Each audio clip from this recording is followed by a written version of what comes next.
92 സങ്കീർത്തനം 10 തിരുവചനം. എന്നാൽ അവിടുന്ന് എന്റെ കൊമ്പ് കാട്ടുപോത്തിന്റെ കൊമ്പ് പോലെ ഉയർത്തി. അവിടുന്ന് എന്റെ മേൽ പുതിയ തൈലം ഒഴിച്ചു. അപ്പൊ ദൈവത്തിന്റെ ഒരു പരിപാടി എന്താണെന്ന് അറിയാവാ? നമ്മുടെ കൊമ്പ് എന്തുകൊണ്ട് എന്താണ്? പവറാണ്, ശക്തിയാണ്. അതായത് എപ്പോഴും നമ്മൾ ശ്രദ്ധിക്കണം. ഉടമ്പടിയിലൂടെ ലഭിക്കണ ആൾക്കാരുടെ ഇപ്പം തന്നെ സുധീറിൻ്റെ കുമാറിൻ്റെ സാക്ഷ്യം എന്താ? അയാളുടെ കൊമ്പ് ദൈവം ഇങ്ങനെ കാട്ടുപോത്തിൻ്റെ കൊമ്പ് പോലെ ഉയർത്തു വന്ന് വെച്ച് കഴിഞ്ഞാൽ അയാളുടെ പവർ ഉയർത്തി, ശക്തി ഉയർത്തി. ദൈവത്തോട് കൂടെ നിൽക്കുന്നവൻ്റെ ശക്തി ഇങ്ങനെ കൂടിക്കൊണ്ടേയിരിക്കും. അങ്ങനെ ശക്തി കൂടെ കൊണ്ടിരിക്കാൻ കാര്യം എന്താണ്?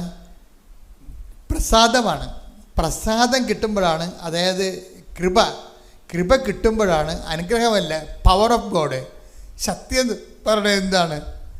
ശക്തി എന്നും കൃപയുമായിട്ടാണ് ബന്ധപ്പെട്ടിരിക്കുന്നത്. ദൈവത്തിൻ്റെ ശക്തിക്ക് കൃപയെന്നും പറയും, ദൈവത്തിൻ്റെ കൃപയ്ക്ക് ശക്തി എന്നും പറയും. നമുക്ക് വേണ്ടത് അതാണ്. അതിനാണ് ഉടമ്പടി ചെയ്തിരിക്കുന്നത്. 2 Corinthians 12:9 എടുത്ത് ശ്രുതിക്കട്ടെ. ഹല്ലേലൂയ.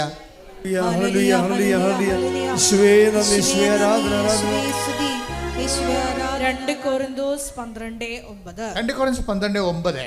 എന്നാൽ അവിടുന്ന് എന്നോട് അരുളി ചെയ്തു, നിനക്ക് എന്റെ കൃപ മതി. എന്തെന്നാൽ ബലഹീനതയിലാണ് എന്റെ ശക്തി പൂർണ്ണമായി പ്രകടമാകുന്നത്. ഇപ്പൊ മനസ്സിലായില്ലേ?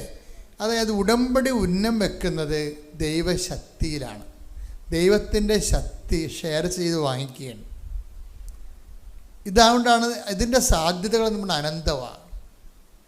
ഉടമ്പടി ഉന്നം വെക്കുന്നത് എന്തിലാണ്? ദൈവത്തിൻ്റെ ശക്തിയിലോ. ഒന്ന് പറഞ്ഞ ഉടമ്പടി ഉന്നം വെക്കുന്നത് എന്തിലാ? ദൈവത്തിൻ്റെ ശക്തി. ഇതിനാണ് കൊമ്പെന്ന് ബൈബിൾ പറയുന്നത്. അതൊരു പ്രതീകം ഉപയോഗിക്കുകയാണ്. കാരണം മൃഗത്തിൻ്റെ ശക്തി ഇരിക്കുന്നത് എവിടെയാണ്?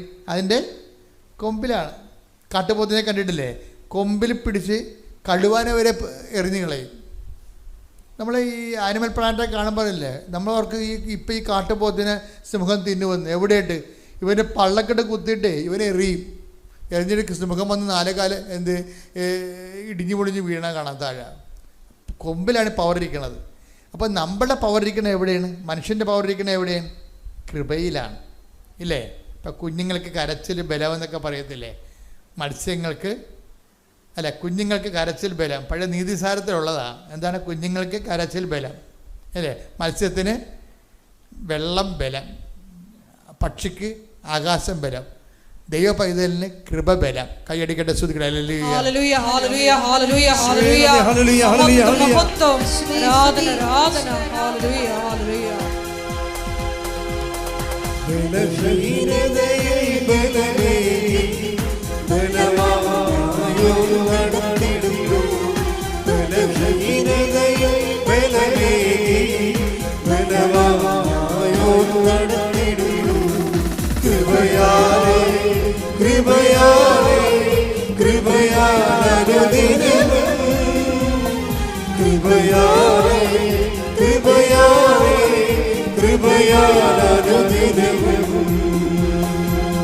പരിശുദ്ധ പരമദിവ്യകാരുണ്യത്തിന് ആരാധനയും സ്തുതിയും പുകഴ്ചയും ഉണ്ടായി. അപ്പോൾ ദൈവമായിട്ട് ഉടമ്പടിയിലൂടെ ദൈവശക്തി ഷെയർ ചെയ്യുമ്പോൾ നിങ്ങൾ എപ്പോഴും ഈ ബലത്തെക്കുറിച്ച് ചിന്ത വേണം. എന്തിനാണ് ഉടമ്പടി എടുക്കുന്നത്?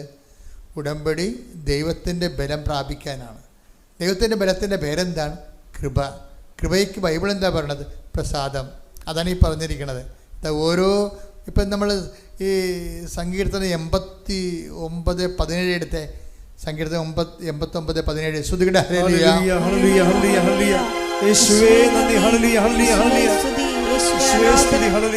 89 സങ്കീർത്തനം 17 തിരുവചനം.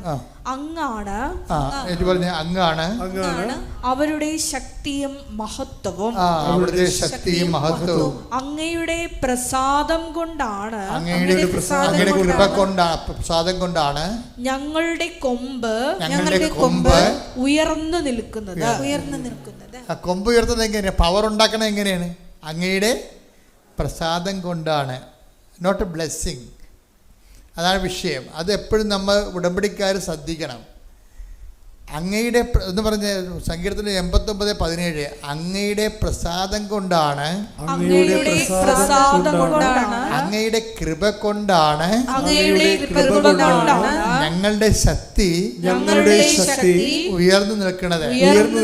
അപ്പൊ ശക്തിപ്പെടണമെങ്കിൽ നമുക്ക് എന്ത് വേണം? നമുക്ക് ഉപരി ശക്തി ധരിക്കണമെങ്കിൽ എന്ത് വേണം? കൃപ വേണം.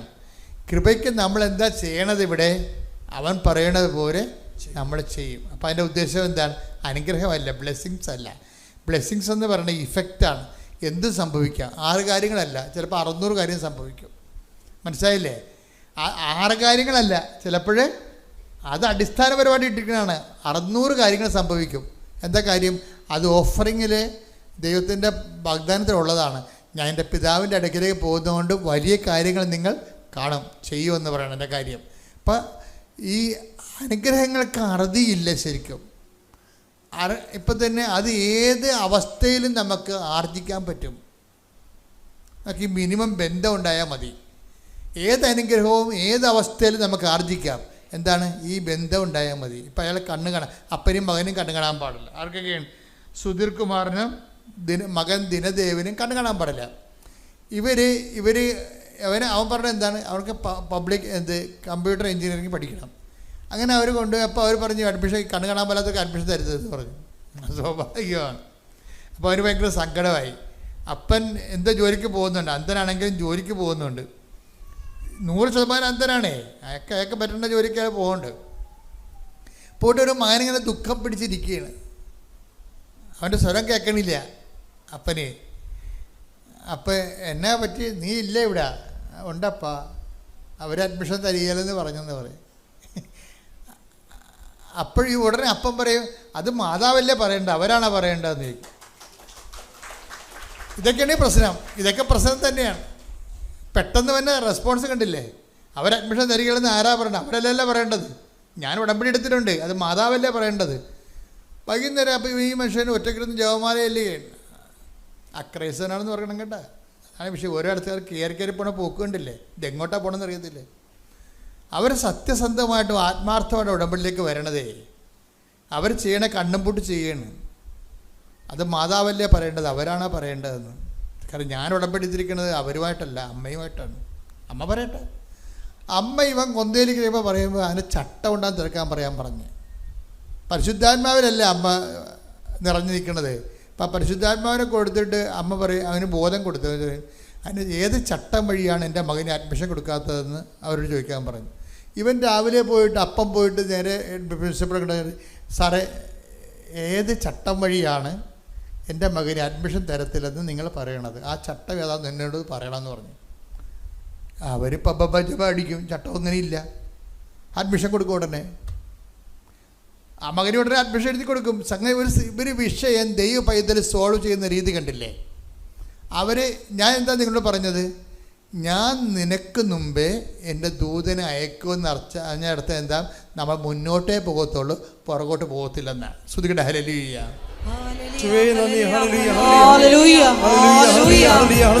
ഞങ്ങൾക്ക് മുമ്പേ ഞങ്ങളുടെ വഴിയൊരുക്കും വിജയത്തിലെത്തിക്കുന്ന അവിടുത്തെ സ്നേഹത്തിന്, കരുതലിന്, കാരുണ്യത്തിന് നന്ദി പറയുന്നു.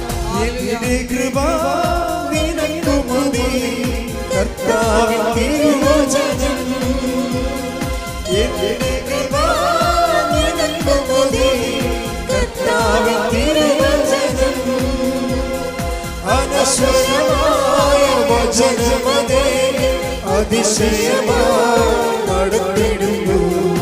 അനശ്വരമായ വചനമതേ അതിശയമായി നടത്തിടുന്നു. കൃപയാലേ കൃപയാലേ കൃപയാലനുദിനം കൃപയാലേ കൃപയാലേ കൃപയാലനുദിനം. പരിശുദ്ധ പരമദിവ്യകാരുണ്യത്തിന് ആരാധനയും സ്തുതിയും പുകഴ്ചയും. സാക്ഷ്യം പറയാനും അമ്മയുടെ പ്രതിഷ്ഠീകരണത്തിന് സാക്ഷിയാവാനും കഴിഞ്ഞ അമ്മ മാതാവിനും ഈശോയ്ക്കും 1000 നന്ദി പറയുന്നു. എൻ്റെ പേര് ഷീല. ഞാൻ കൊല്ലം ജില്ല നിലമേൽ നിന്ന് വരുന്നു. ഞാൻ ഉടമ്പടി എടുത്തത് 2024 നവംബർ 15-ാം തീയതിയാണ്.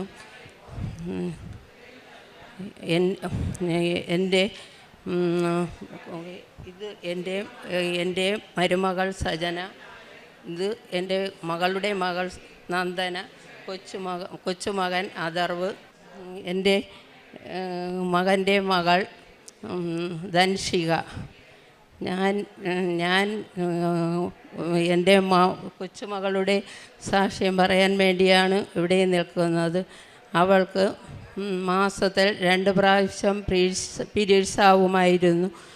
ഞാൻ തൈലമിട്ട് പ്രാർത്ഥിച്ചു. അപ്പോൾ അമ്മയുടെ സുഗന്ധാഭിഷേകം എനിക്ക് കിട്ടി. പിറ്റേ മാസം മുതൽ അവൾക്ക് മാസത്തിലൊരിക്കൽ പീരീഡ്സ് ആവുകയുള്ളായിരുന്നു. ഞാൻ ഉടമ്പടി എടുത്തതിന് ശേഷം എല്ലാ മാസവും ഓരോരുത്തരെ ഇവിടെ കൊണ്ടുവന്ന് ഉടമ്പടി എടുക്കുമായിരുന്നു. ഞാൻ എല്ലാവരോടും നല്ല രീതിയിൽ സംസാരിക്കുകയും പറയുകയും ചെയ്യും. അവരുടെ ഇവിടുത്തെ മാതാവിൻ്റെ അനുഗ്രഹങ്ങൾ പറയുകയും അവർ ഇഷ്ടമുള്ളവരെ ഇവിടെ കൊണ്ടുവരികയും ചെയ്യുമായിരുന്നു. ഞാൻ പ്രേക്ഷിത പ്രവർത്തനമായി ചെയ്യുന്നത് ഇവിടെ നിന്ന് പത്രങ്ങൾ വാങ്ങി മെഡിക്കൽ കോളേജിലും പള്ളികളിലും എല്ലാ സ്ഥലങ്ങളിലും ഓട്ടോ സ്റ്റാൻഡുകളിലും കൊടുക്കുമായിരുന്നു. കാരുണ്യ പ്രവർത്തനമായിട്ട് പൊതിച്ചോറ് കൊടുക്കും. സ്കൂളിലും വൃദ്ധസദനങ്ങളിലും പൈസയും ഞങ്ങളുടെ വീട്ടിൽ വരുന്ന എല്ലാവർക്കും എന്നാൽ കഴിയുന്ന സഹായം ഞാൻ ചെയ്യുകയും ചെയ്യുമായിരുന്നു. അമ്മ മാതാവ് ഇത്രയും എനിക്ക് തന്ന അനുഭവത്തിന് മാതാവിനും യേശുവിനും 1000 നന്ദി അർപ്പിക്കുന്നു. പരിശുദ്ധ മാതാവ് ജീവനോടെ പ്രത്യക്ഷപ്പെട്ട ഈ പുണ്യഭൂമിയിൽ സാക്ഷ്യം പറയാൻ അവസരം ലഭിച്ച മാതാവിനും ഈശോയ്ക്കും നന്ദി അറിയിക്കുന്നു. എൻ്റെ പേര് സജന. ഞാൻ ജൂലൈ 30, 2025 ഉടമ്പടി എടുക്കുന്നത്. ഞാൻ ഉടമ്പടി എടുക്കാനുള്ള സാഹചര്യം എൻ്റെ മകന് ജനിച്ച് 1.5 മാസം ആയപ്പോൾ തൊട്ട് അസുഖങ്ങളിങ്ങനെ വരാൻ തുടങ്ങി. പ്രത്യേകിച്ച് ശ്വാസം മുട്ടൽ സ്ഥിരം ഇങ്ങനെ വരും. മാസത്തിൽ 2 പ്രാവശ്യമൊക്കെ ഹോസ്പിറ്റലിൽ പോവേണ്ട അവസ്ഥയാണ്. സ്ഥിരം ഇങ്ങനെ വന്നുകൊണ്ടിരുന്ന് നമുക്കത് കാണുമ്പോൾ തന്നെ ഭയങ്കര വിഷമമാണ്. അങ്ങനെ അതുമൂലമാണ് ഞാൻ ഉടമ്പടി എടുക്കുന്നത്. ആദ്യം ഞാൻ ഓൺലൈൻ ഉടമ്പടി എടുത്തിരുന്നു. എൻ്റെ വീട്ടിൽ അമ്മയൊക്കെ ഉടമ്പടിയിലാണ്. ഞാൻ ഉടമ്പടി എടുക്കുന്നതിന് മുന്നേ മോനെയും കൊണ്ട് ഇവിടെ ഒരു ദിവസം വന്നതിന് ശേഷം ഞാൻ മാതാവിനോട് പറഞ്ഞു, ശ്വാസം മുട്ട് ഇങ്ങനെ ഉള്ളതുകൊണ്ട് ഡോക്ടർ പറഞ്ഞായിരുന്നു ഇൻഹേലർ ഉപയോഗിക്കേണ്ടി വരുമെന്ന് പറഞ്ഞായിരുന്നു. അപ്പം ഇൻഹേലർ ഉപയോഗിക്കേണ്ടി വരരുതേ എന്ന് മാതാവിനോട് പ്രാർത്ഥിച്ചിട്ടാണ് പോയത്. നമ്മളിവിടെ നിന്ന് അങ്ങ് ചെന്നതിന് ശേഷം മോന് വീണ്ടും വയ്യാതായി. അവനെ ഹോസ്പിറ്റലിൽ അഡ്മിറ്റ് ചെയ്യേണ്ടി വന്നു. അപ്പോൾ ഡോക്ടർ പറഞ്ഞു ഇൻഹേലർ ഉപയോഗിച്ചേ പറ്റൂ എന്ന് പറഞ്ഞ്. ശരിക്കും അപ്പം നമ്മൾ ഇൻഹേലർ ഉപയോഗിക്കാമെന്ന് തീരുമാനിച്ചു. ശരിക്കും നമ്മൾ മാതാവിൻ്റെ നാമത്തിൽ അതിനോട് നോ പറയേണ്ടായിരുന്നു ചെയ്യേണ്ടിയിരുന്നത്. പക്ഷെ ഞങ്ങൾ ഇൻഹേലർ ഉപയോഗിച്ചു തുടങ്ങി. ഉപയോഗിച്ചതിന് ശേഷവും അവന് ശ്വാസം മുട്ടിങ്ങനെ വന്നു. വീണ്ടും അസുഖങ്ങൾ വരാൻ തുടങ്ങി. പിന്നെ അതിന് ശേഷം ഞാൻ ഇവിടെ വന്ന് ഉടമ്പടി വെച്ച് മാതാവിനോട് പ്രാർത്ഥിച്ചു. ഒരു വയസ്സ് വരെ ഞാനിത് ഉപയോഗിക്കേണ്ടി വരാവും മാതാവേ. അതിനുശേഷം ഇത് ഞാൻ ഉപയോഗിക്കത്തില്ല. അവന് 6-ാം മാസം തൊട്ടാണ് അവന് സ്റ്റാർട്ട് ചെയ്ത് തുടങ്ങിയത് ഇൻഹേലർ. പ്രാർത്ഥിച്ച് പോയി. അതിനുശേഷം മോന് ഞാൻ ഇൻഹേലർ ഉപയോഗം ഞാനങ്ങ് സ്റ്റോപ്പ് ചെയ്ത്. ഡോക്ടർ പറയുമ്പോൾ ഞാനങ്ങ് സ്റ്റോപ്പ് ചെയ്ത്. ഇവിടെ നിന്ന് കിട്ടിയ നേർച്ച വസ്തുക്കൾ ഉടമ്പടി തൈലം ഞാൻ ഇന്നും അവന് നെറ്റിയിലും മൂക്കിലും നെഞ്ചിലുമൊക്കെ വരച്ച് വിശ്വാസപ്രമാണം ചൊല്ലി പ്രാർത്ഥിക്കും. അതിൻ്റെ ഫലമായിട്ട് ഫർദർ ചെക്കപ്പിന് ഡോക്ടർ ചെല്ലുമ്പോഴത്തേക്കും ഡോക്ടർ ബെറ്റർ ആണെന്ന് പറഞ്ഞു.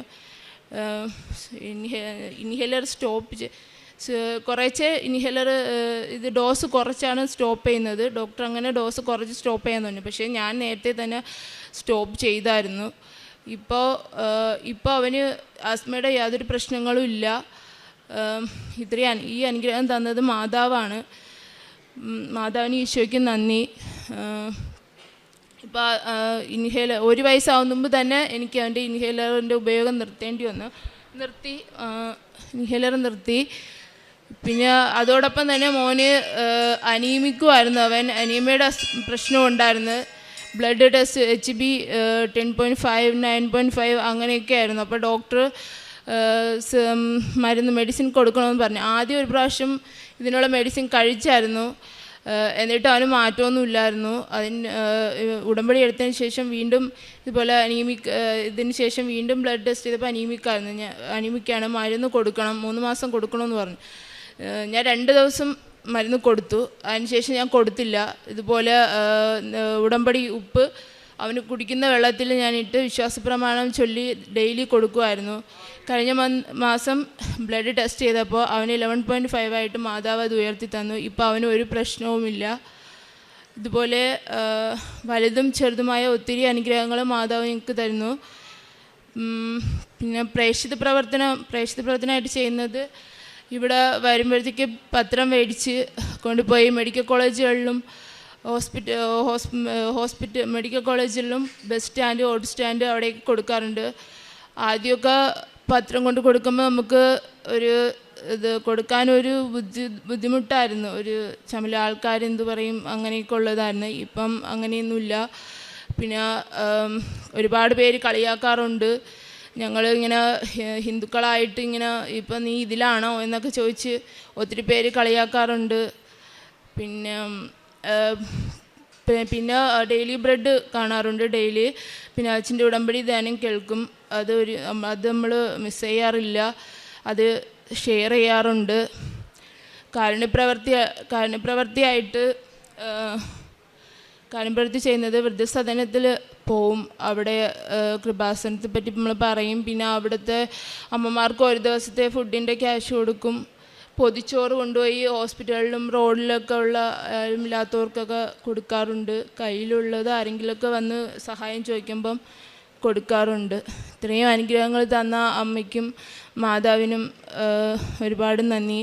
പിന്നെ ബൈബിള് വായിക്കാറുണ്ട്, ജപമാല ചൊല്ലും. നമ്മൾ ഇവിടെ കൃപാസനത്തിൽ വരുന്നതിന് മുന്നേ അമ്മയൊക്കെ ഹസ്ബൻഡിൻ്റെ വീട്ടുകാർ നേരത്തെ തന്നെ പള്ളിയിൽ പോവുമായിരുന്നു. ഈശോയോട് പ്രാർത്ഥിക്കുന്നവരാണ്. അപ്പം ഞാനും പോവായിരുന്നു. അപ്പോൾ അവിടുത്തെ ബ്രദർ പറയും ബൈബിള് വായിക്കണമെന്ന് പറയും. പക്ഷെ ഞാൻ വായിക്കാറില്ല. ഞാൻ എന്തിനാ വായിക്കുന്നേ എന്നൊക്കെ വിചാരിക്കും. പക്ഷേ ഇപ്പം ബൈബിള് വായിച്ചപ്പോഴാണ് മനസ്സിലായത് അന്ന് വായിക്കാഞ്ഞത് തെറ്റായിപ്പോയി. ബൈബിള് വായിക്കുമ്പോഴാണ് ഈശോയോട് കൂടുതൽ അടുക്കാൻ പറ്റിയത്, കൂടുതൽ അറിയാൻ പറ്റിയത് ക്രൈസ്തവ ഇതിനെ പറ്റി. ആദ്യം കൃപാസനത്തെ പറ്റി ഞാൻ ഇതിനു മുന്നേ 6 വർഷം മുന്നേ കേട്ടിട്ടുണ്ടായിരുന്നു. എൻ്റെ ഒരു ഫ്രണ്ട് ഇതുപോലെ നിന്ന് സാക്ഷ്യം പറയുന്നത് ഞാൻ ഫേസ്ബുക്കിലൂടെ കണ്ടു. അന്ന് ഞാൻ അമ്മേനെയൊക്കെ വിളിച്ച് കാണിച്ചിട്ട് അന്ന് ഞാൻ കളിയാക്കിയായിരുന്നു ശരിക്കും അവളെ. അതിനുശേഷം കുറേ നാൾ കഴിഞ്ഞപ്പോൾ സെയിം എനിക്കും അതുപോലെ അവൾ അന്ന് പറഞ്ഞ് എന്താണോ സാക്ഷി അതുപോലെ ഒരു അനുഭവം എനിക്കും വന്നു എൻ്റെ വീട്ടിലത്തേക്ക്. അപ്പം ഞങ്ങൾ പറഞ്ഞാണ് എൻ്റെ വീട്ടുകാർ ഉടമ്പടിയിൽ എടുത്തത്. അന്ന് എനിക്ക് മനസ്സിലായി അന്ന് ഞാൻ കളിയാക്കിയോണ്ടാവാം ഇന്ന് ഇങ്ങനെ ഒരിത് വന്നത്. പിന്നെ ഒത്തിരി സങ്കടങ്ങളൊക്കെ ഉണ്ടായിരുന്നു. അതിനെ ഓർത്തൊക്കെ ദുഃഖമായിരുന്നു. പക്ഷേ ഇപ്പം അതൊക്കെ മാറി വരുന്നു. കാരണം അത്രയും സങ്കടങ്ങൾ വന്നതുകൊണ്ടാണ് നമ്മൾ കൃപാസനത്തിലെത്തിയത്, എത്തിച്ചേരാൻ സാധിച്ചല്ലോ. അത് ഓർത്ത് സങ്കടങ്ങൾ മറക്കാറുണ്ട്. ഈശോയ്ക്കും ഒരിക്കൽ കൂടി നന്ദി പറയുന്നു. പരിശുദ്ധ അമ്മ ദൈവമാതാവിന് ഈശോയിൽ നിന്ന് മധ്യസ്ഥതയുടെ തന്നതിൽ 1000 നന്ദി പറയുന്നു. എൻ്റെ പേര് റിനി റോസ്. ഞാൻ എറണാകുളത്തു നിന്നാണ് വരുന്നത്.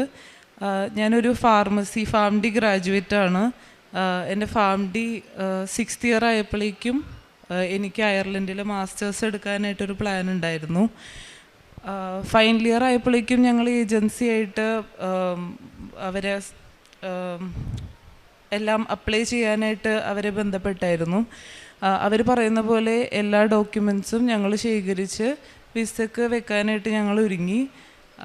അങ്ങനെ ഒക്ടോബർ 27 എനിക്ക് VFSൽ അപ്പോയിൻമെൻറ്റ് കിട്ടി വിസക്ക് വെക്കാൻ. ആ സമയത്ത് എൻ്റെ പപ്പക്ക് മാത്രം ഉടമ്പടി ഉണ്ടായുള്ളൂ. ഞാൻ ആ സമയത്ത് ഉടമ്പടി എടുക്കുന്നുണ്ടായില്ല. നോർമലായിട്ടുള്ളൊരു പ്രാർത്ഥനാ ജീവിതം മാത്രമേ എനിക്ക് ഉണ്ടായിരുന്നുള്ളൂ. വിസക്ക് വെച്ച് കഴിഞ്ഞിട്ടുള്ളത് എൻ്റെ പപ്പ മമ്മിയൊക്കെ എനിക്ക് വേണ്ടി പ്രാർത്ഥിക്കുമായിരുന്നു.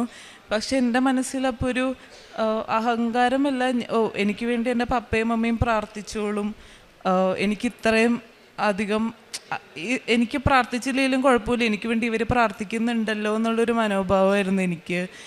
വളരെ കൂളായിട്ട് എനിക്കുള്ളതാണെങ്കിൽ കിട്ടും അങ്ങനത്തെ ഉള്ളൊരു മനോഭാവത്തിലായിരുന്നു ഞാൻ ഫസ്റ്റ് ടൈം വിസ സബ്മിറ്റ് ചെയ്ത് ഫുൾ ഞാൻ എൻ്റെ മൈൻഡിലുണ്ടായിരുന്നത്. അത് കഴിഞ്ഞ് ഡിസംബർ 8 എനിക്ക് ഏജൻസിയിൽ നിന്ന് ഒരു കോൾ വന്നു. എൻ്റെ വിസ റിജക്റ്റായി, അയർലൻഡ് വിസ റിജക്റ്റായി എന്ന് പറഞ്ഞ കോൾ വന്നു. പക്ഷെ അന്നത്തെ ആ ഒരു ദിവസം ഇങ്ങനെ കോള് വന്നിട്ടും ഞാനൊരിക്കലും ഈശോയെ കുറ്റപ്പെടുത്തിയോ അങ്ങനെ ഒരു ദേഷ്യമോ അങ്ങനെ ഒന്നും എൻ്റെ മനസ്സിൽ വന്നിരുന്നില്ല. അല്ലെങ്കിൽ എന്തുകൊണ്ടാണ് എനിക്കിത് കിട്ടാതിരുന്നതെന്നുള്ളൊരു രീതിയിലുള്ളൊരു ചിന്ത പോലും എൻ്റെ മനസ്സിൽ വന്നിരുന്നില്ല. ഈശോയുടെ ഹിതം പോലെ നടക്കട്ടെ എന്നുള്ളതായിരുന്നു എൻ്റെ മൈൻഡിൽ വന്നത്. പക്ഷെ അന്ന് തൊട്ട് എൻ്റെ ലൈഫ് അങ്ങോട്ട് ഫുള്ള് മാറി. അത് കഴിഞ്ഞ് വളരെ വിഷമമുണ്ടായിരുന്നു. അതിൻ്റെ അടുത്ത ദിവസം ഞാൻ എൻ്റെ ഫ്രണ്ടായിട്ടത് ഷെയർ ചെയ്തു. കൃപാസനത്തിൽ പോയി ഉടമ്പടി എടുക്കുക, ഡേറ്റ് വെച്ച് പ്രാർത്ഥിക്കാൻ പറഞ്ഞു. അന്നാണ് ഞാൻ ആലോചിക്കുന്നത്, ഓക്കെ എന്തുകൊണ്ട് എനിക്ക് ഉടമ്പടി എടുത്തുകൂടാ, എൻ്റെ പപ്പയും മമ്മിയും മാത്രം പ്രാർത്ഥിച്ചാൽ പോരാ, എനിക്ക് വേണ്ടി ഞാൻ പ്രാർത്ഥിക്കണം എന്നുള്ളൊരു ബോധ്യം എനിക്ക് അന്നാണ് വന്നത്. അതിനടുത്ത ദിവസം തന്നെ ഞാനും അമ്മയും കൃപാസനത്തിൽ വന്ന് ഉടമ്പടി എടുത്ത് പ്രാർത്ഥിച്ചു. അന്നത്തെ ദിവസം തൊട്ട് ഞാൻ എല്ലാ ദിവസവും മുടങ്ങാതെ പള്ളിയിൽ പോവും. അതിന് മുന്നത്തുള്ള ലൈഫ് പോലെ അല്ലായിരുന്നു. എല്ലാ ദിവസവും കുർബാന കൊള്ളും, 2 ആഴ്ച കൂടുമ്പോൾ കുമ്പസരിക്കും, കൊന്ത മുടങ്ങാറില്ല, കാരുണ്യപ്രവൃത്തി ചെയ്യും. ഞങ്ങൾ പൊതിച്ചോറ് വിതരണം ചെയ്യുമായിരുന്നു ഞാൻ അമ്മയും കൂടെ. പിന്നെ പ്രേക്ഷിത പ്രവർത്തനം ചെയ്യുമായിരുന്നു, പത്രം വിതരണം ചെയ്യും. ക്രിസ്ത്യൻസും നോൺ ക്രിസ്ത്യൻസ് ആയിട്ടുള്ള ഫ്രണ്ട്സിനൊക്കെ ഞാൻ എൻ്റെ ഇത് ഷെയർ ചെയ്യുമായിരുന്നു. പിന്നെ നല്ലതായിട്ട് എല്ലാ ദിവസവും 1/2 മണിക്കൂർ ബൈബിൾ വായിക്കും, 1/2 മണിക്കൂർ ഏകാന്തമായി പ്രാർത്ഥിക്കും. അപ്പോൾ ഏകാന്തമായി പ്രാർത്ഥിക്കുമ്പോൾ ഞാൻ എൻ്റേതായിട്ടുള്ള രീതിയിലാണ് പ്രാർത്ഥിച്ചുകൊണ്ടിരുന്നത്. കാരണം എനിക്ക് പാട്ട് പാടി പ്രാർത്ഥിക്കാനൊക്കെ ഇഷ്ടമായിരുന്നു. അപ്പം എനിക്കിഷ്ടമുള്ള പാട്ടുകൾ പാടി അങ്ങനെയൊക്കെ ഞാൻ 1/2 മണിക്കൂർ പ്രാർത്ഥിച്ചുകൊണ്ടിരുന്നത്. ഈ ഉടമ്പടി എടുത്ത് അതിൻ്റെ പിറ്റേ ദിവസം ഏജൻസിയിൽ നിന്ന് എന്നെ വിളിച്ചു. കോളേജുകാർ പറഞ്ഞു 2ാമത് വിസ റീസബ്മിറ്റ് ചെയ്തോളൂ എന്ന് പറഞ്ഞ് എനിക്ക് 2ാമതൊരു സെക്കൻഡ് ചാൻസ് മാതാവ് തന്നു. അതിൻ്റെ പിറ്റേ ദിവസം തന്നെ ഞങ്ങൾ അപ്പോയിൻമെൻ്റ് എടുത്ത് ഡിസംബർ 19 2ാമത് റീസബ്മിറ്റ് ചെയ്യാനായിട്ട് അപ്പോയിൻമെൻ്റ് എടുത്തു. അപ്പോൾ VFS ഗ്ലോബലിൽ അപ്പോയിൻമെൻ്റ് എടുക്കാൻ 18,608 ആണ് കാശ്. അപ്പോൾ ഇത് ഭയങ്കര അൺഎക്സ്പെക്റ്റഡ് ആയതുകൊണ്ട് ഞാൻ മനസ്സിൽ വെറുതെ ആലോചിച്ചുള്ളൂ, ദൈവം ഈ കാശ് ഇനി എവിടെ നിന്ന് എങ്ങനെ ഉണ്ടാക്കും എന്നുള്ളത്. പക്ഷേ ഞങ്ങൾ അങ്ങോട്ട് പറയാതെ തന്നെ ഏജൻസിക്കാരെൻ്റെ അടുത്ത് പറഞ്ഞു, റിനി ഈ അപ്പോയിൻമെൻറ്റ് ഞങ്ങൾ എടുത്തുതരാം, ഒട്ടും വെറീഡ് ആവണ്ടെന്ന് എൻ്റെ അടുത്ത് പറഞ്ഞു. അതൊക്കെ മാതാവ് ഞാൻ മനസ്സിൽ വെറുതെ ആലോചിച്ചിട്ടേ ഉണ്ടായുള്ളൂ. പക്ഷെ അതൊക്കെ മാതാവ് എനിക്ക് നേടിത്തന്നു. അങ്ങനെ ഡിസംബർ 19 എനിക്ക് 2ാമത് വിസ സബ്മിറ്റ് ചെയ്യാനായിട്ട് ഇത് കിട്ടി. രാവിലെ കുർബാനയ്ക്ക് ഞാൻ ഈ സബ്മിറ്റ് ചെയ്യാനുള്ള ഡോക്യുമെൻറ്റ്സ് വെച്ചാണ് ഞാൻ പോയത്. കുർബാനയിൽ ഫയൽ വെച്ച് ഞാൻ പ്രാർത്ഥിച്ചു. പാസ്പോർട്ടിൽ ഞാൻ ഉടമ്പടി തൈലം കൊണ്ട് കുരിശ് വരച്ചിട്ടാണ് സബ്മിറ്റ് ചെയ്തത്. പിന്നെ ഇവിടെ ഞായറാഴ്ച അച്ഛൻ്റെ ഉടമ്പടി ധ്യാനത്തിൽ വന്ന് പങ്കെടുത്തായിരുന്നു. ഈ ഞായറാഴ്ച അന്നും ഞാൻ ഈ ഫയലായിട്ട് വന്നാണ് ഞാൻ പ്രാർത്ഥിച്ചത്. അന്ന് ഞാൻ അച്ഛൻ ഇവിടെ ഉടമ്പടി ധ്യാനത്തിൽ പങ്കെടുക്കുമ്പോൾ ഞാൻ മനസ്സിൽ പ്രാർത്ഥിച്ചു, വിസ തടസ്സങ്ങൾ മാറണേ എന്ന്, അച്ഛൻ്റെ വായിൽ നിന്ന് വരണേന്ന്. പക്ഷെ അതുപോലെ തന്നെ അച്ഛൻ അങ്ങനെ പ്രാർത്ഥിച്ചു. പക്ഷെ അന്ന് എനിക്കൊരു ഉറപ്പ് കിട്ടി, ഓക്കെ എൻ്റെ വിസ അപ്രൂവ് ആവും ഇനിയെന്ന്. അങ്ങനെ ഇന്നലെ ജനുവരി 14 എൻ്റെ വിസ അപ്രൂവായി. 1 മാസം പോലും തികച്ചെടുക്കാതെയാണ് എനിക്ക് അപ്രൂവ് ആയത്. ഏജൻസിക്കാർക്ക് പോലും അത്ഭുതമായിരുന്നു. കാരണം 2-3 മാസമായിട്ട് വെച്ചവരുടെ പോലും ഇതുവരെ അപ്രൂവ് ആയിട്ടില്ല. എൻ്റെ ഒരു 24 ഡേയ്സ് ആയിട്ടുള്ളൂ. അതിനുള്ളിൽ തന്നെ എൻ്റെ വീണ്ടും അപ്രൂവായി. ഇനിയിപ്പോൾ ഈ ഒരു ജാനുവരി 23-ാം തീയതി ഞാൻ അയർലൻഡിൽ പോകാനായിട്ട് ഒരുങ്ങാണ്. കാരുണ്യ പ്രവർത്തനമായിട്ട് ഞാനും എൻ്റെ മമ്മിയും പൊതിച്ചോറുകൾ വിതരണം ചെയ്തിരുന്നു. പ്രേക്ഷിത പ്രവർത്തനമായിട്ടും എൻ്റെ ക്രിസ്ത്യൻസും നോൺ ക്രിസ്ത്യൻസായിട്ടുള്ള ഫ്രണ്ട്സിനൊക്കെ ഞാൻ പ്രത്യക്ഷീകരണ പ്രാർത്ഥന ഞാൻ അയച്ചു കൊടുക്കുമായിരുന്നു. എൻ്റെ കസിൻസിനായാലും അവരിപ്പോൾ 10ാം ക്ലാസ്സിൽ പഠിക്കുകയാണ്. അപ്പോൾ ഞാൻ പ്രത്യക്ഷീകരണ പ്രാർത്ഥന ഒരു പേപ്പറിൽ എഴുതി അവൻ്റെ അടുത്ത് പറയും എല്ലാ ദിവസവും നീ ഇത് വെച്ച് പ്രാർത്ഥിക്കണം എന്നൊക്കെ പറഞ്ഞ് ഞാൻ കൊടുക്കുമായിരുന്നു. എൻ്റെ ഫ്രണ്ട്സിൻ്റെ അടുത്ത് എനിക്കുണ്ടായ അത്ഭുതങ്ങളെല്ലാം ഞാൻ ഷെയർ ചെയ്ത് പ്രാർത്ഥിക്കുമായിരുന്നു. ഈ ഉടമ്പടി എടുത്തതിന് ശേഷം ലൈഫിൽ നല്ലൊരു മാറ്റമാണ് വന്നേക്കുന്നത്. ഇങ്ങനെ തന്നെയാണ് എനിക്ക് ഇനിയും അങ്ങോട്ടേക്ക് ലീഡ് ചെയ്യേണ്ടതെന്നാണ് എൻ്റെ മൈൻഡിൽ പറയണേ. കാരണം ഇതാണ് ഒരു ഐഡിയൽ വേ ഓഫ് ലിവിങ്. വളരെ ബേസിക് ആയിട്ടുള്ള കാര്യമാണ് പറയണേ. ബൈബിൾ വായിക്കണം, കുർബാന കൂടണം, കാരുണ്യപ്രവൃത്തി ചെയ്യണം, ഇതെല്ലാവരും ചെയ്യേണ്ടതാണ്. പിന്നെ അങ്ങോട്ടുള്ളൊരു ലൈഫിലും എനിക്കിങ്ങനെ തന്നെ ലീഡ് ചെയ്ത് ജീവിക്കാനാണ് താല്പര്യം. ബൈബിൾ വായിക്കുമ്പോഴും എനിക്ക് സ്ട്രൈക്ക് ചെയ്തിരുന്ന മെയിൻ കാര്യം നീതിമാനായിട്ട് ജീവിക്കുക. ഈശോക്ക് നീതിമാന്മാരെ ഭയങ്കര ഇഷ്ടമാണ്. അപ്പോൾ ഇതെനിക്ക് ഫുള്ളായിട്ട് സ്ട്രൈക്ക് ചെയ്തൊരു കാര്യമാണ്. അപ്പോൾ അങ്ങനെ തന്നെ ജീവിക്കാനായിട്ട് ഞാൻ ഇനി അങ്ങോട്ടും പ്രാർത്ഥിക്കുന്നു. ഇത്രയും വലിയ അനുഗ്രഹം തന്നതിന് അമ്മ മാതാവിനും ഈശോവിനും ഞാൻ 1000 നന്ദി പറയും.